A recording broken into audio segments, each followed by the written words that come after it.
What's happening, y'all? It's me coming back at you again with another vid as a more of a round of about videos of the Street Fighter anniversary 30-year anniversary appreciation week.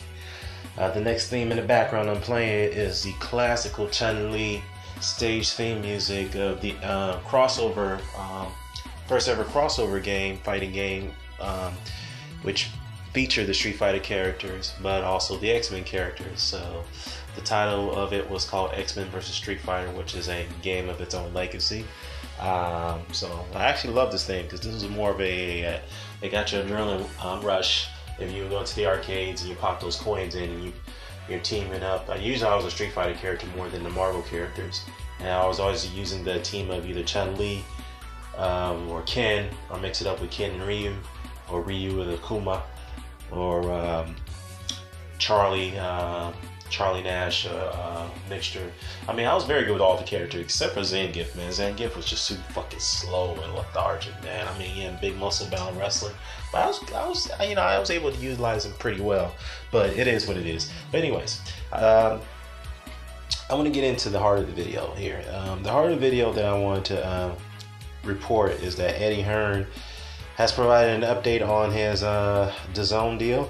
He has got 6 fighters to commit to a short-term deal, a part of the $1 billion package. So, Hearn also went on and told Boxing regarding this, the 6 fighters that he has signed on to this deal or got their commitments from.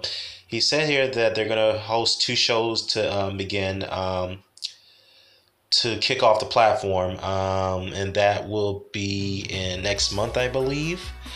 And he said that one show more likely is going to be in New York and another one's going to be in LA.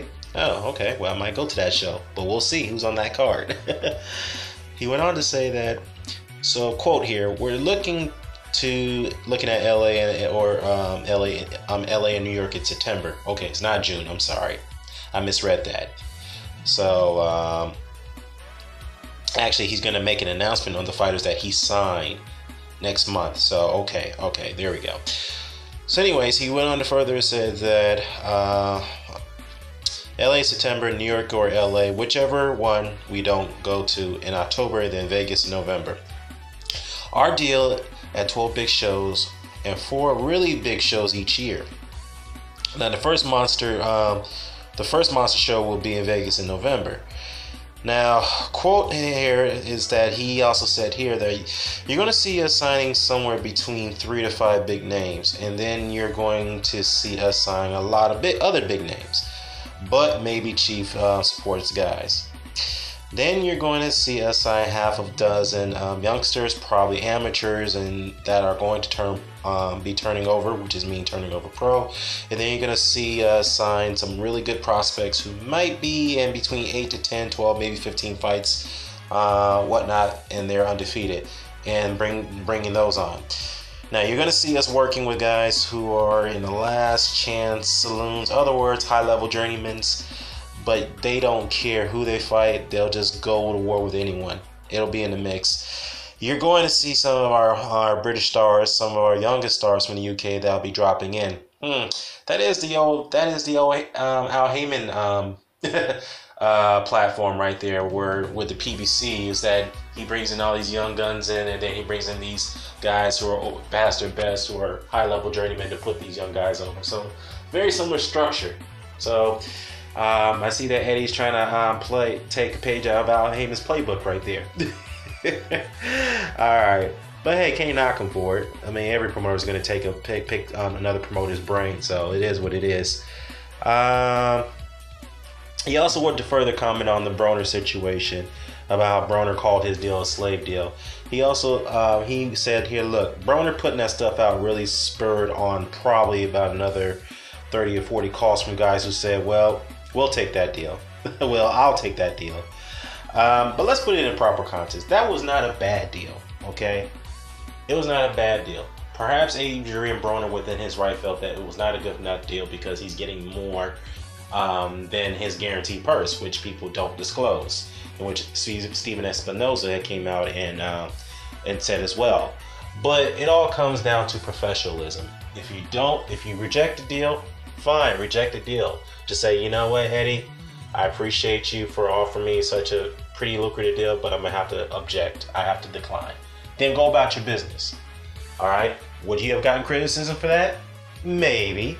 But obviously those who are, big Eddie Hearn diehards will criticize you. But more so, you've given them ammunition to criticize you more because you went out and put Eddie Hearn on blast like that, try to, pretty much make him look bad and get others prominent fighters to second guess themselves about signing on to DAZN. Then yeah, I could see that he was trying to sabotage Eddie Hearn in a way. But hey, there's fighters that didn't stop a lot of fighters who were keen on signing on to Hearn and the DAZN's platform. He says he's got 6 fighters committed. He's going to announce another 6 in the coming months. So we'll see how this turns out. All right, and look, I'm a boxing fan. Okay, I'm a boxing fan.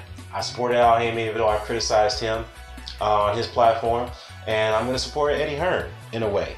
And a lot of people are going to criticize me for saying this, and the reason why I say that because I'm a boxing fan and I don't care who it is. Bob Arum, I don't care if it's a Don King.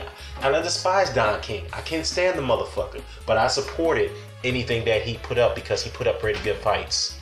What I did not support is the way he screwed fighters out of their paydays, out of their purses. I didn't like that. Okay, Lou DiBella, whoever.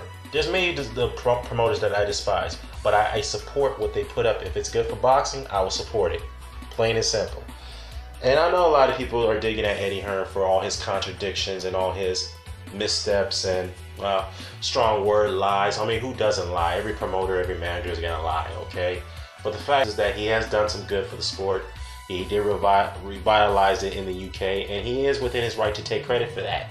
Okay, and yes, you guys who don't like Eddie Hearn have a right to oppose him when he gets on his contradictions. Yes, I understand that. I have criticized him, but give credit when credit is due. Plain and simple. All right. And for those who are attacking me, for a long time, and they're gonna say that, oh, now Dan is actually being impartial. No, don't do that. Don't use me as a fucking scapegoat, all right? Because first of all, I've always been impartial. You only say that if I say things that are in line with your agenda.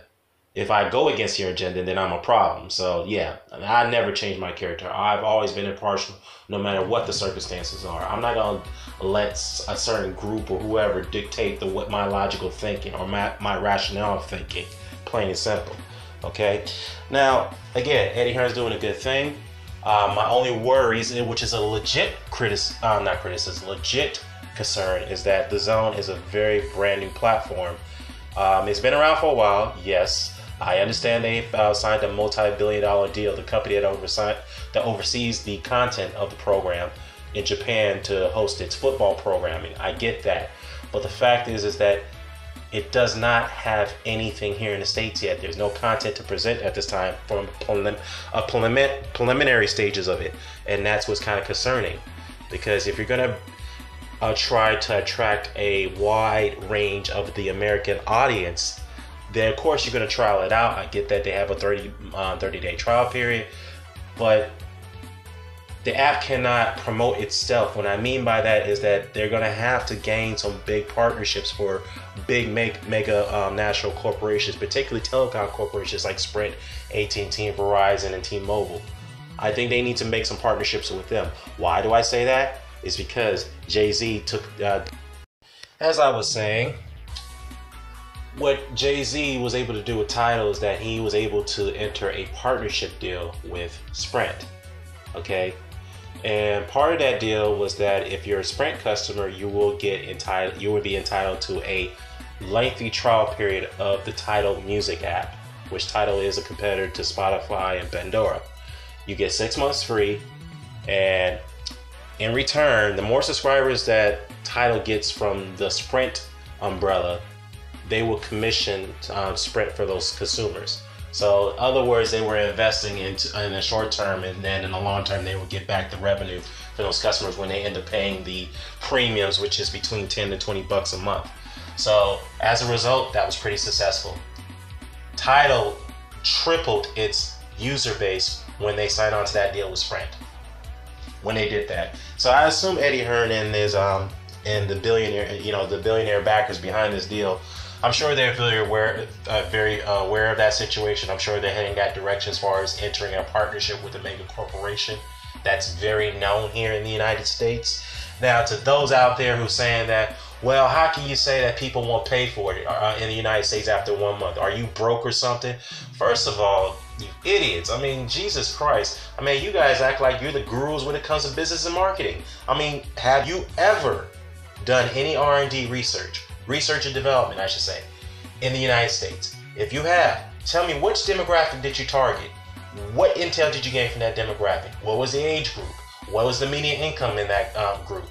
What's the family income? What's the household size? If you have all that information, if you're an outsider, if you live even from a foreign country, if you have done any type of R&D research when it comes to consumer demand and purchasing, please let me know. Inform me that report, and I'll review it, and then I'll go over with you if you're such an expert on marketing and business in the United States. Okay? And what I tell you is that the American consumer, I've done many R&D research for years. Many years here in the United States, okay? Because sales and development and distribution has always been my profession.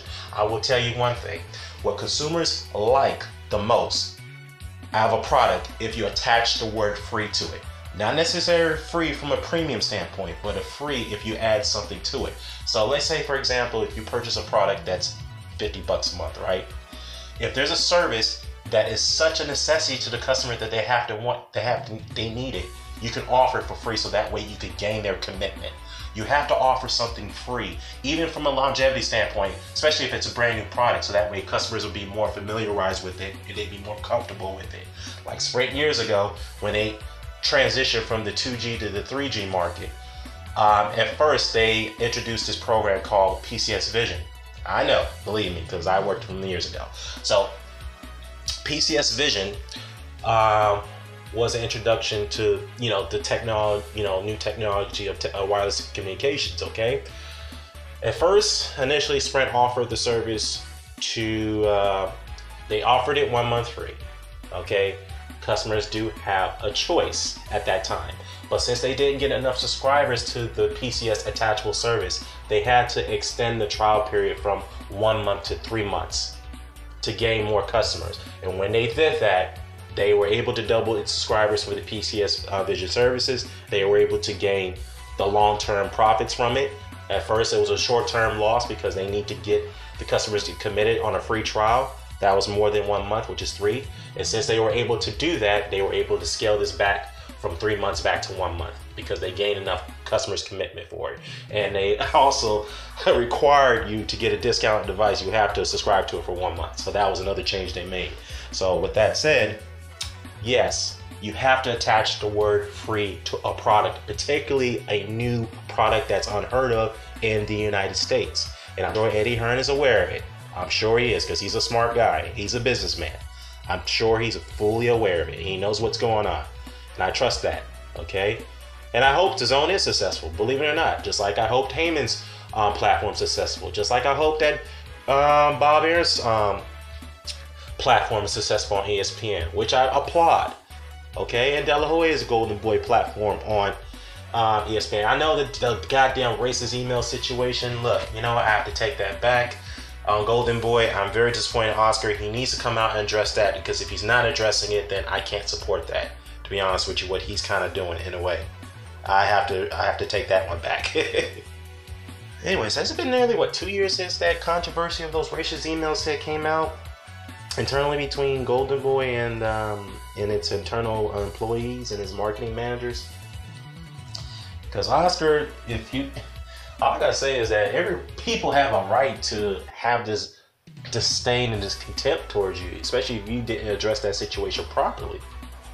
I mean, that's just bad. I mean, I'm not sure. I don't know why you haven't addressed it. So, I don't know, man. I mean, like I said, I can't support you if you're not going to address something that's very, very serious.